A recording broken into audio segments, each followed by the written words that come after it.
Senator Rubio. Thank you.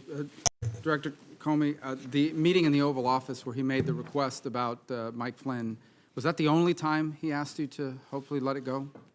Yes. And in that meeting, as you understood it, he was asking not about the general Russia investigation. He was asking very specifically about the jeopardy that Flynn was in himself. That's how I understood it. Yes, sir. And as you perceived it, while it was a request that you hoped you did away with it, you perceived it as an order, given his position, the setting, and the like, and some of the circumstances. Yes. At the time, did you say anything to the president about that is not an appropriate request, or did you tell the White House counsel that is not an appropriate request? Someone needs to go tell the president that he can't do these things? I didn't, no. Okay. Why? I don't know. I think, as I said earlier, I think the circumstances were such that I was a bit stunned and didn't have the presence of mind. And I don't know, I don't want to make you sound like I'm Captain Courageous. I don't know whether, even if I had the presence of mind, I would have said to the president, sir, that's wrong. I don't know whether I would have. Okay. But in the moment, it didn't come to my mind. What came to my mind is be careful what you say. And so I said, I agree Flynn is a good guy. So on the cloud, we keep talking about this cloud. You perceive the cloud to be the Russian investigation in general. Yes, sir. Right? But his specific ask was that you would tell the American people what you had already told him, what you had already told the leaders of Congress, both Democrats and Republicans, that he was not personally under investigation.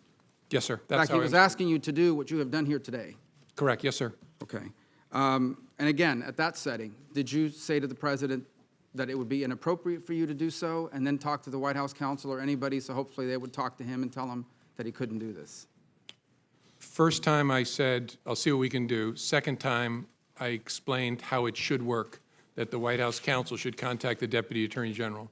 You told him the president said, okay, I think that's what I'll do. And just to be clear, for you to make a public statement that he was not under investigation would not have been illegal, but you felt it made no sense because it could potentially create a duty to correct if circumstances changed. Yes, sir. We wrestled with it before my testimony where I confirmed that there was an investigation, and there were two primary concerns. One was it creates a duty to correct, which I've lived before, and you want to be very careful about doing that.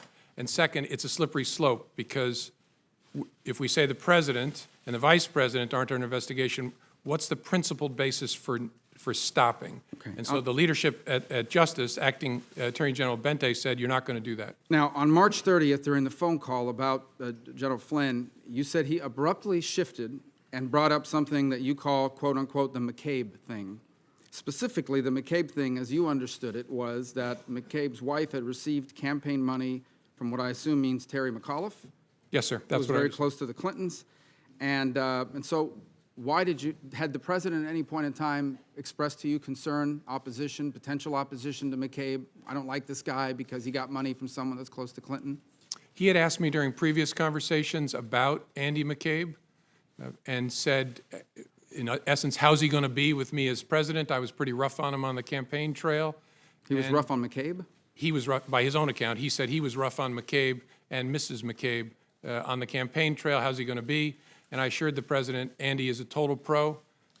No issue at all. You got to know the people of the FBI. They are not. So then the president turns to you and says, remember, I never brought up the McCabe thing because you said he was a good guy. Did you perceive that to be a statement that I took care of you, I didn't do something because you told me he was a good guy, so now, I'm asking you potentially for something in return? Is that how you perceived it? I wasn't sure what to make of it, honestly. That's possible, but it was so out of context that I didn't have a clear view of what it was.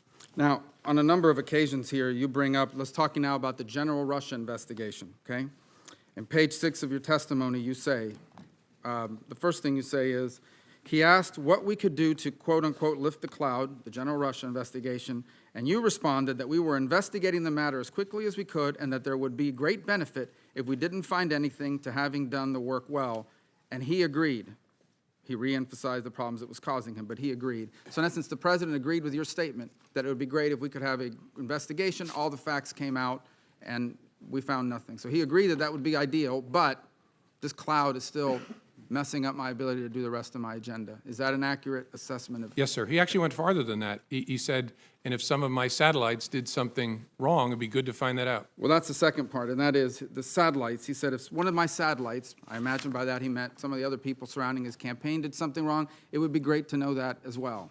Yes, sir, that's what he said. So are those the only two instances in which that sort of back and forth happened, where the president was basically saying, and I'm paraphrasing here, it's okay, do the Russia investigation, I hope it all comes out, I have nothing to do with anything Russia. It'd be great if it all came out, if people around me were doing things that were wrong. Yes, as I recorded it accurately there, that was the sentiment he was expressing. Yes, sir. So what it comes down to is the president has asked three things of you. He asked for your loyalty, and you said you would be loyally honest. Honestly loyal. Honestly loyal. He asked you on one occasion to let the Mike Flynn thing go because he was a good guy. By the way, you're aware that he said the exact same thing in the press the next day. He's a good guy, he's been treated unfairly, et cetera, et cetera. So I imagine your FBI agents read that. I'm sure they did. The president's wishes were known to them, certainly by the next day when he had a press conference with the prime minister. But going back, the three requests were, number one, be loyal. Number two, let the Mike Flynn thing go. He's a good guy. He's been treated unfairly. And number three, can you please tell the American people what these leaders in Congress already know, what you already know, what you've told me 3 times, that I'm not personally under investigation? Those are the 3 things he asked. Yes, sir. You know, this investigation is full of leaks left and right. I mean, we've learned more from the newspapers sometimes than we do from our open hearings, for sure. You ever wonder why, of all the things in this investigation, the only thing that's never been leaked is the fact that the president was not personally under investigation, despite the fact that both Democrats and Republicans in the leadership of Congress knew that and have known that for weeks? I don't know. I find matters that are briefed to the Gang of 8 are pretty tightly held, in my experience. Finally, who are those senior leaders at the FBI that you shared these conversations with? As I said in response to Senator Feinstein's question, Deputy Director, my Chief of Staff, General Counsel, the Deputy Director's Chief Counsel, and then more often than not, the number 3 person at the FBI who's the Associate Deputy Director, and then quite often the head of the National Security Branch.